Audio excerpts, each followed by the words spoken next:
first step into that house, I felt an uneasy presence watching me.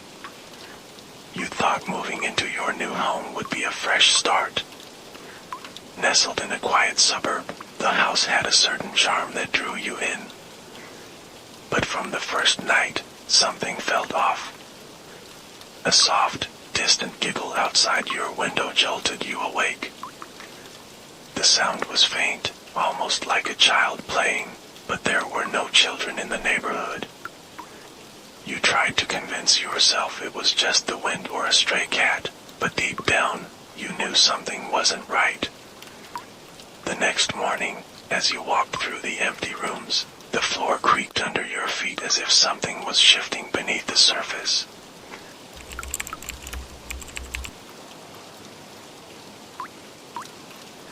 Finding that photograph was the beginning of my descent into the house's dark history. A few days later, while unpacking, you found an old photograph wedged between the floorboards in the hallway. It was faded and worn, depicting a group of children standing in front of what appeared to be your house. But their eyes hollow and lifeless sent chills down your spine. The image haunted you all day, but what truly unnerved you was that the photo seemed to be watching you. That night, the giggling returned, this time inside the house. You lay in bed, frozen in fear as the sound grew louder, moving through the walls. It was no longer just a distant echo, it was close, and it was real.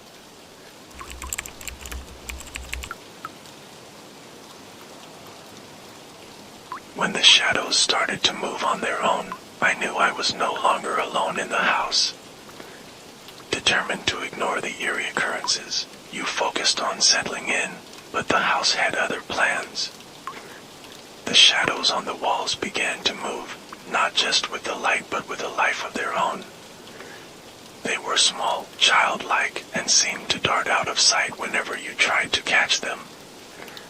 You started hearing whispers, faint but unmistakable, calling your name in voices that were too young, too innocent to belong to anyone else.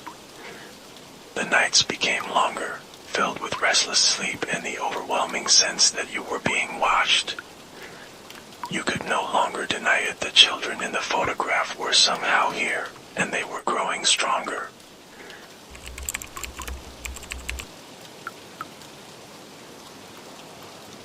The more I learned about the house, the more I realized the children were far from innocent. You decided to investigate the history of the house, hoping to find a rational explanation for what was happening. What you discovered made your blood run cold.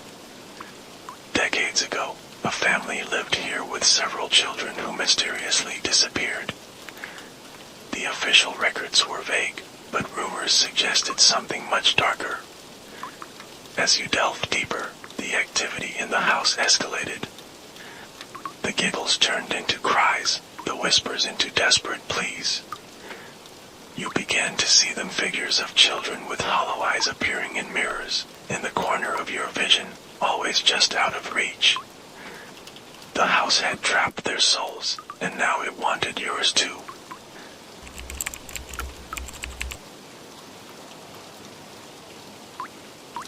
The shadows had faces now, and their cold, hollow eyes followed my every move. The manifestations became more frequent and more terrifying. You could feel the icy breath of the children on your neck, see their handprints on the windows, hear their footsteps following you wherever you went. One night, you woke to find your bed surrounded by shadowy figures. The hollow-eyed children were no longer just figments of your imagination. They were real, and they were angry. They whispered of things lost, of vengeance and longing, and you realized with horror that they wanted you to join them. You tried to escape, but the house wouldn't let you. The walls seemed to close in, trapping you in a nightmare with no end.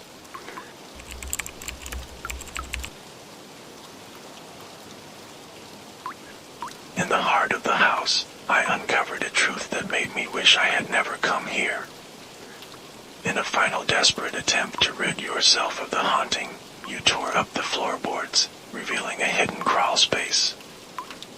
What you found there made your stomach churn. A small room filled with old toys, children's clothes, and bones. The children hadn't just disappeared, they had been taken by the house, consumed by it. As you stood there, paralyzed with fear, the shadows closed in, and the air grew thick with the smell of decay. The truth was clear: the house was alive, feeding off the souls of the innocent, and it had been waiting for you.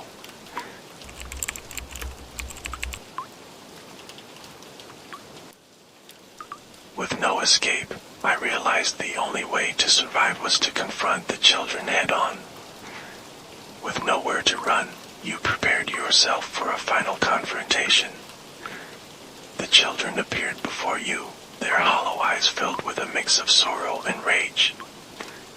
You pleaded with them, trying to understand their pain, but their voices were drowned out by the house's malevolent energy.